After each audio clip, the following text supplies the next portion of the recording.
दोस्तों ये बात तो आप जानते ही हो कि ये दुनिया चोरों से भरी पड़ी है और अक्सर चोर चोरी करते वक्त पकड़े जाते हैं। लेकिन आज हम दुनिया के सबसे इंटेलिजेंट चोरों के बारे में जानेंगे जिनको आज तक कोई भी पुलिस पकड़ नहीं पाई। तो फिर देर किस बात की, शुरू करते हैं आज की वीडियो को। ये बात तो आपको पता ही है कि बैंक रॉबरी एक बहुत बड़ा लॉस होता है, जिसमें इन्वेस्टर को तो लॉस होता ही है, इसके साथ साथ हुकूमत और बैंक के मालिक को भी बहुत बड़ा नुकसान पहुंचता है। ये बात है 2015 की, जब ब्राजील के शहर फोर्ट जिला के सेंट्रल बैंक बैंकों की, जहां एक ऐसी ही चोरी की गई कि इस चोरी को दुनिया की सबसे बड़ी चोरियों में से एक माना जाता है। इस बैंक को लूटने की प्लानिंग पूरे 2 माह से चल रही थी और सबसे अजीब बात यह है कि इस बैंक को लूटने वाले सिर्फ 2 ही लोग थे। उन्होंने अपने शार्प माइंड की मदद से इस चोरी का प्लान कुछ यूं बनाया कि इन्होंने बैंक के चंद फासले पर ही एक शॉप रेंट पर बाय कर ली और बाय करते साथ ही इन्होंने इसके अंदर एक सुरंग खोदना शुरू कर दी जो सीधा बैंक की तरफ को जाती थी। 2 माह की मेहनत के बाद ये दोनों चोर इस प्लान में कामयाब हो गए और उन्होंने एक काफी फीट लंबी सुरंग खोदी और वो सुरंग सीधा बैंक के वार्ड में जा निकली। काफी लंबी फीट सुरंग खोदने के बाद उन्होंने सबसे पहले बैंक के अलार्म्स और सेंसर्स को डिसेबल कर दिया और फिर इन चोरों ने अपने प्लान के मुताबिक उस सुरंग की मदद से बैंक के अंदर घुस के कैश के 5 कंटेनर्स चोरी कर लिए जो कि $160 मिलियन के थे। अगले दिन जैसे ही बैंक ओपन हुआ तो बैंक के एम्प्लॉइज को वहां $1 भी देखना नसीब ना हुआ। रॉबरी की इन्वेस्टिगेशन का काम तो स्टार्ट कर दिया गया, लेकिन तब तक बहुत टाइम गुजर चुका था और वो चोर फरार होने में कामयाब हो गए थे। ये चोर कौन थे, कहां से आए थे और इतना सारा पैसा लूटकर कहां गायब हो गए, इसका आज तक भी कोई पता नहीं लगा पाया। ये चोर तो सच में बहुत इंटेलिजेंट थे।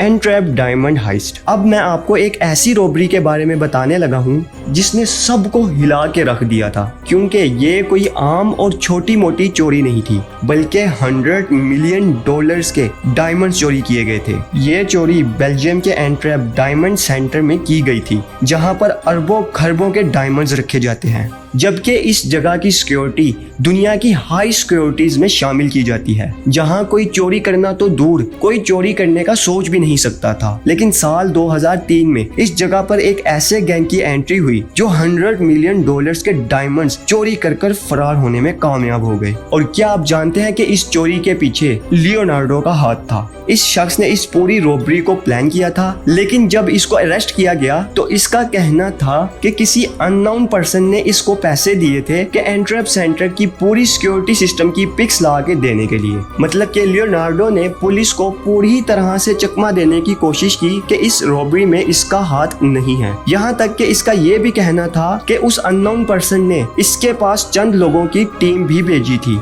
जो कि अपने अपने काम में इंतहाई इंटेलिजेंट थे और उन लोगों ने ही इस चोरी को अंजाम दिया था। असल में इस टीम के एक मेंबर जिसका नाम टवानो था, उससे एक बहुत बड़ी गलती हो गई थी। जब चोरी करने के बाद टवानो अपना चोरी का माल कार में लोड कर रहा था तो उस वक्त उसको पैनिक अटैक आ गया था, जिस वजह से वो बहुत ज्यादा डर गया था और चीजों को खराब करने लग गया था। इस वजह से वो चंद सबूतों को मिटाना भूल गया था और इसी वजह से पुलिस इन्वेस्टिगेशन में लियोनार्डो का पता चल गया था और कहा जाता है कि लियोनार्डो को 10 साल के लिए कैद की सजा भी सुनाई गई थी। लेकिन लियो अभी भी अपना जुर्म कबूल करने के लिए राजी नहीं था। उसका कहना था कि उसने सिर्फ फोटोज को क्लिक किया है, जबकि कोई भी इस पर यकीन नहीं कर रहा था, क्योंकि ये इंसान एक बहुत बड़ा मास्टरमाइंड इंसान है। लेकिन अफसोस कि उस चोरी किए हुए डायमंड्स का आज तक भी कोई पता नहीं लगा पाया कि आखिर इतना डायमंड गया तो गया कहाँ, और पुलिस भी उस अननोन पर्सन को आज तक नहीं पकड़ पाई।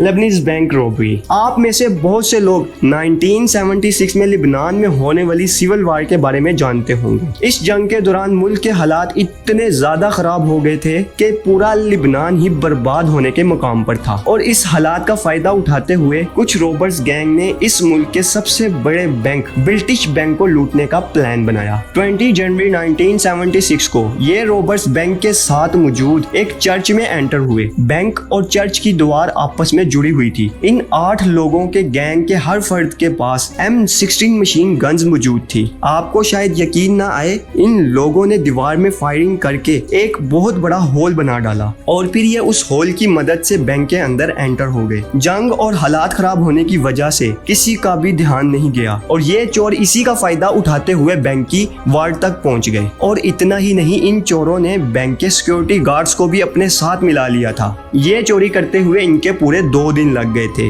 बैंक के सिक्योरिटी गार्ड्स और चोरों ने मिलकर बैंक में मौजूद कैश, गोल्ड, चांदी, ज्वेलरी, बॉन्ड्स सब कुछ चोरी कर लिया और इस चोरी होने वाले माल की मलकियत $146 मिलियन बनती थी।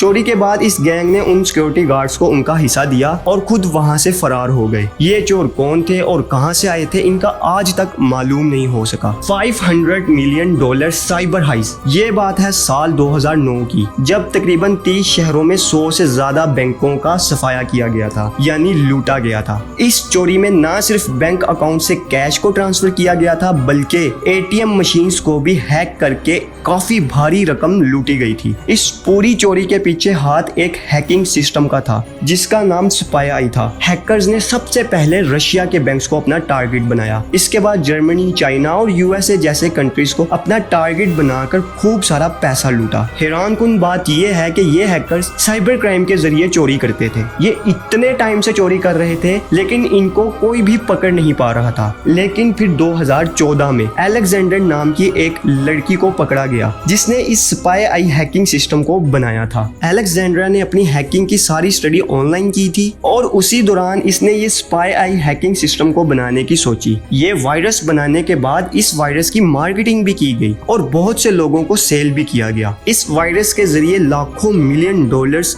चोरी किए गए। सिर्फ यही नहीं, बल्कि जिन लोगों को ये वायरस सेल किया गया था उन लोगों ने भी इस वायरस की मदद से बहुत पैसा छापा। कुल मिला के तकरीबन $1 बिलियन से भी ज्यादा पैसा इस हैकिंग सिस्टम की मदद से लूटा गया। अब मैं आपको बताता हूँ कि ये वायरस काम कैसे करता है। सबसे पहले तो इस वायरस को लोगों के कंप्यूटर्स के अंदर इंस्टॉल किया जाता है। फिर ये वायरस उन कंप्यूटर्स में से सारी पर्सनल डिटेल्स को कलेक्ट कर लेता है और फिर ये सारा डाटा उस शख्स के पास चला जाता है जिसने ये वायरस आपके कंप्यूटर में इंस्टॉल करवाया होता है। उस डाटा में आपके बैंक डिटेल के साथ साथ सारी पर्सनल डिटेल मौजूद होती है, जिसकी मदद से बैंक अकाउंट्स में से सारा पैसा ट्रांसफर किया जाता है। और ये सारा पैसा एक ऐसे बैंक अकाउंट में ट्रांसफर किया जाता है जिसको ट्रेस कर पाना नामुमकिन होता है। जबकि आजकल के दौर में ये सब करना बहुत मुश्किल है, लेकिन अफसोस कि ये सब आज भी हो रहा है। बहुत से ऐसे वायरस अभी भी मौजूद हैं जिनको ट्रेस कर पाना बहुत मुश्किल है। हैकर्स इन वायरस के जरिए ही लोगों की डिटेल्स कलेक्ट करके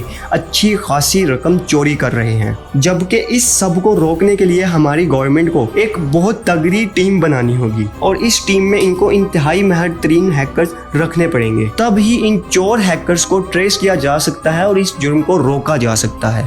दार एस सलाम बैंक रॉबरी, चाहे बैंक छोटा हो या बड़ा, उसके बाद सिक्योरिटी गार्ड्स जरूर मौजूद होते हैं और इन सिक्योरिटी गार्ड्स की जिम्मेदारी बैंक की हिफाजत करना होती है। लेकिन अगर क्या हो कि इन मुहाफिजों की ही नीयत खराब हो जाए, खैर नीयत तो किसी की भी खराब हो जाती है। 2007 में बगदाद में मौजूद बैंक दार एस सलाम में भी कुछ ऐसा ही वाकया पेश आया था। इस बैंक के बाहर भी रात के टाइम 2 गार्ड्स ड्यूटी करते थे और उस वक्त इराक में भी सिविल वार चल रही थी और मुल्क के हालात बहुत ज्यादा खराब थे। अचानक इन दोनों गार्ड्स की नीयत में खोट आ गया और इन्होंने बैंक का ताला तोड़ डाला और अंदर घुस गए। बैंक का वार्ड खोलने में इनको काफी मुश्किल का सामना तो करना पड़ा, लेकिन चंद घंटों की मेहनत के बाद ये वार्ड ओपन करने में कामयाब हो गए और इन्होंने बैंक में मौजूद सारा का सारा पैसा निकाल लिया। और आप यकीन नहीं करेंगे कि ये चोरी $282 मिलियन की थी और इस बैंक रॉबरी को हिस्ट्री की सबसे बड़ी रॉबरीज में शुमार किया जाता है। यहाँ तक कि इस चोरी को Guinness book of world record में भी